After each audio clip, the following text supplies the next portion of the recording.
Le Nissan Kick-Play 2025 a beaucoup de plus. Apple CarPlay intégré pour jouer vos tunes préférées, des fonctions avancées de sécurité, un rendement énergétique remarquable, puis même la petite odeur de char neuf qu'on aime tant. Tout ça en plus pour moins. Le Nissan Kick Play 2025 est le véhicule neuf le plus abordable au Québec. Achetez-le à partir de seulement 22 774 $, incluant un rabais à l'achat comptant de 2 600 $. Profitez de cette offre avantageuse chez votre concessionnaire dès maintenant. Jusqu'au 2 mars, des conditions s'appliquent. Détails chez Nissan. Getting you the facts, asking the tough questions. The Elias Macco Show. Welcome back. Well, Premier Legault has begun his press conference with Health Minister Christian Dubé and Public Health Director Dr. Luc Boileau. And I can tell you it's all about vaccinations and vaccination campaigns. So we'll be following this very closely for you and have more details over the next few hours, of course, on CJD 800. But now, still on the political theme today, happy to have on the M&A for Saint-Laurent for the Quebec Liberal Party. And she's also the official opposition critic for education, Marwah Rizqy. Marwah, thank you very much for joining us. Thank you for having me. So, Marwah, I saw you were doing an announcement today with Liberal leader Dominique Anglade. Tell me more about that. Oh, that was a great announcement. As you know, many parents right now are facing the issue of back to school, and it's very expensive, as you know. And back in 2017, we already announced that we're going to implement the measure for the back to school, which is $100 per kid in elementary and high school, but today we announced that we're going to double that amount. So we're going to help every family in Quebec who has kids in high school and elementary school with $215 per kid, and of course, it is non-taxable amount. Okay, so a big announcement to support families for back to school. Obviously, as education critic, you like that. But Yes. you're originally a tax lawyer, and the question I really wanted to start you off with today is that the Liberals are proposing a tax cut, just like the CAQ and the Conservatives are proposing. How are you going to pay for all of this? I mean, don't we need the money to pay for health care and reforming education and all the public services that need so much help? Absolutely. So and how are we going to pay for all this? Well, good news. Yesterday, I was in Quebec City with my colleague, Carlos Letal. We were hearing the report of the Vérificateur Général du Québec. And guess what? The government of Mr. Legault right now has more than $4.7 billion in the treasury because of all the inflation. So they got more tax dollar from the Quebecers, and we think that right now, since Quebec is a state where we have a lot of taxes, let's be honest, and it's time to give back to the community, give back to the family, but we want to give it in a smart way. We want to help those people who really need it the most, so the middle-class family and, of course, the seniors. So that's why we have today announced this big announcement with to help the family, but it's a very targeted announcement. Okay, so tell me more about going back to school. I mean, a lot of people are worried right now. We have scientists, doctors telling us, okay, there might be an eighth wave. Even Dr. Luc Boileau is talking about this. The government right now is talking about more vaccinations. How are you seeing the situation in schools right now? What's going on with ventilation procedures? This morning on the Big Five, I had a high school teacher, Catherine Hogan, on the Big Five saying she doesn't know what the procedures are going to be. So what is the situation right now for back to school?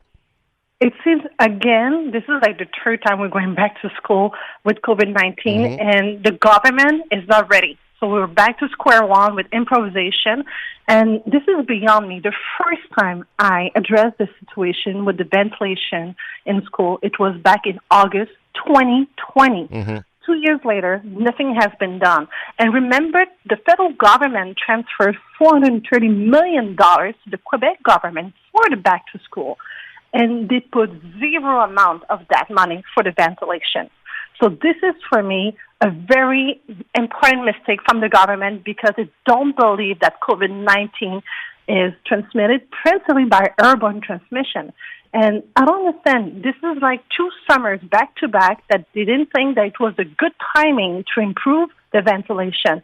So again, if the solution for the CEQ government is to simply open the window like we did back in the winter, this is not a solution.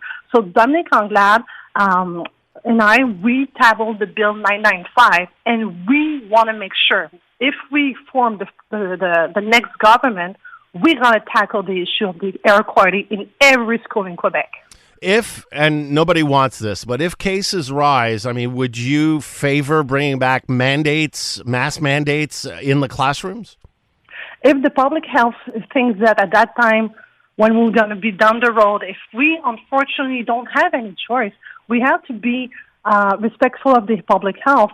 And if we don't have any solution, the mask is still a good measure. It's something, and I take the metro in Montreal, and I do wear my mask because I believe that in urban transmission. So yes, in my personal opinion, if we don't have any solution, yes, the mask unfortunately will have to be back because the government didn't do anything to tackle the air quality in schools.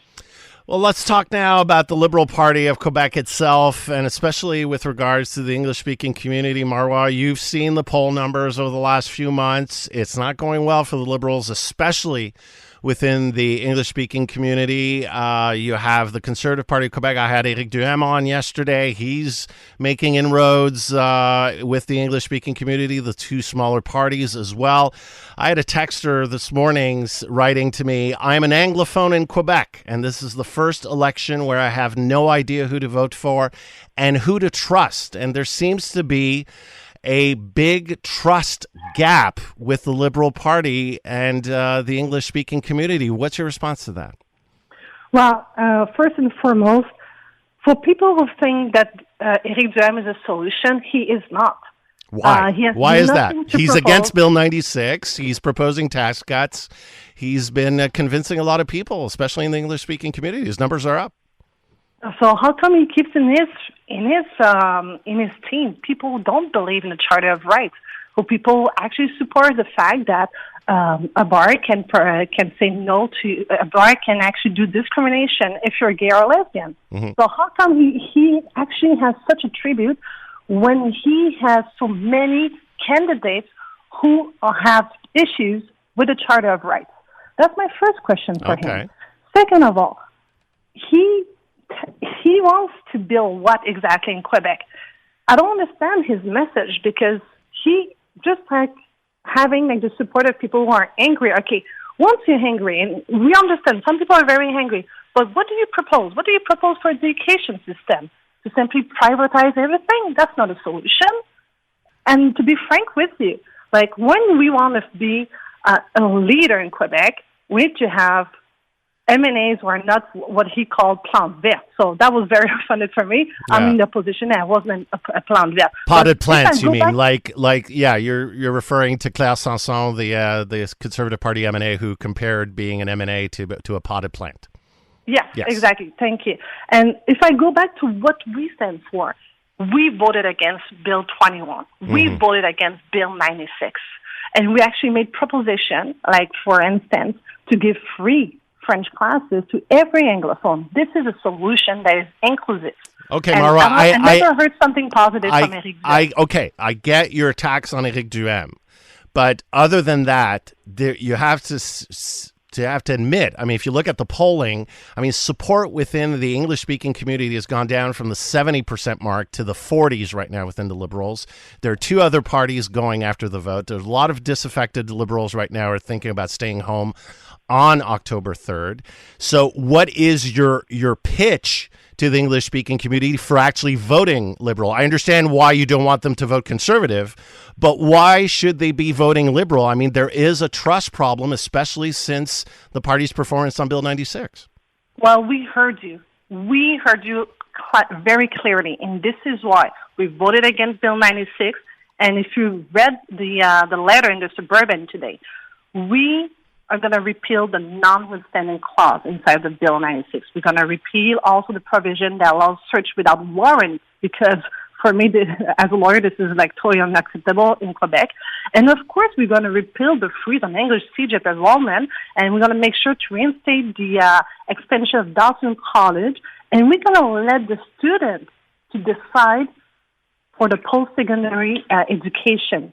So they're going to have to make their own choice. We're not going to be like François Legault and telling them what to do and what to learn.